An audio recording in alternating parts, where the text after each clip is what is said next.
the museum, the high street, something a bit historic, places to eat and drink. Hello everybody, what's happening? My name's Neil, welcome along to Midlife Motors, and over my shoulder here is the fair city of Perth, famous for once actually being Scotland's capital before Edinburgh. Now the reason I'm here for a few days is work related, but I'm having a walk around the city and I thought I'd just show you. I'm staying at the Travelodge right there, which as you can probably tell as I whiz back round is only 5 minutes over this bridge into the city centre. But is the Travelodge any good? I'll show you around, we'll find out. The park. Not my intention in this video to make it about Perth, the sights and the sounds, but just a little bit of a heads up. Everything seems to be on this side of the water. If you come by car particularly and you stay at that Travelodge, you're going to come in north of the city, so you're going to have to walk back across the River Tay. Here we use the Queen's Bridge, and the good news is as soon as you do that, you do enter the heart of Perth city centre itself. You've got all your shops, all your outlets, all the theatre, that sort of stuff, so you're there straight away. I do need to mention this though. This is called the Knife Angel, and it's made by an artist from knives which have been handed in under an amnesty to get dangerous knives off the street.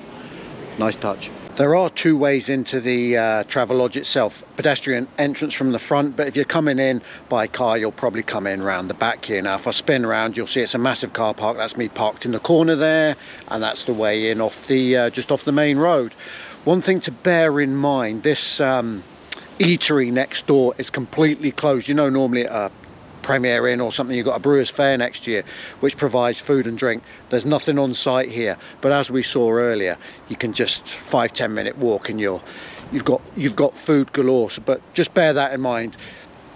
To get inside, we've got to nip down these back steps, so let's do that now. See you inside. Let's go in. I'm going to try and do all this in one take, so bear with me. It must have been called the Isle of Skye Hotel at some point, probably before the Travelodge took it over. So if you're Googling and that name crops up, you know where you're coming. This is locked after 10 o'clock at night, but your key fob, if you just touch it on there, will let you in, and you come straight through into reception. Lovely. Bit of a Christmas tree going on in here.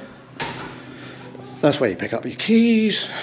Walking through here to get to the rooms, you've got a vending machine there for any snacks and some extra teas and coffees that you can grab to take to your room there. Rooms are here. Again, need your fob. I'm up on the first floor. Always very clean, always well lit. I've been coming back from work in the early hours of the morning, always nicely lit to get in safe and sound, so that's good. Right, let's get through here.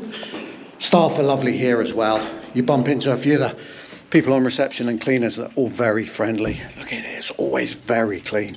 Here we go. You need it's an old-fashioned keys to get in. And there we go. I seem to have won a watch here. They've given me a family room, so we're seeing the biggest room available. Double bed, lovely and comfortable, getting a great night's kip. And if you are a family, a couple of single beds there and still plenty of room. Telly's excellent. Just be mindful, not a lot of sockets. It's an older building, this, not geared up for today's day and age. So if you've got a lot of appliances to plug in and charge, just be mindful of that. You do get a kettle though. So that's it. My view's not the best, but we're at the back of the hotel here, so it's nice and quiet. Spinning round the lobby that we've just come in, you can hang your stuff up. You do get some spare pillows and towels, so you don't have to find somebody to get those, which is handy as well. And the bathroom's good. Couple of negatives. Having a shave's not the easiest. It's not really set up well for that. Bring your own shower gel, because that stuff's not very nice. The shower itself though, really warm, really powerful, loving it. There is a fan in here. I'll be quiet. Can you hear that? That stays on all the time. It's a little bit of a pest. Even with the lights off and the door shut, I've been hearing it in bed. I'm quite a light sleeper, so maybe it's just me, but that just never turns off.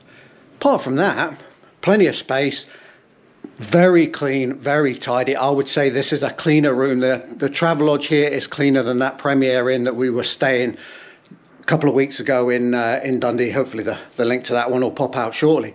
So yeah, in terms of the accommodation, for £60 a night, spot on.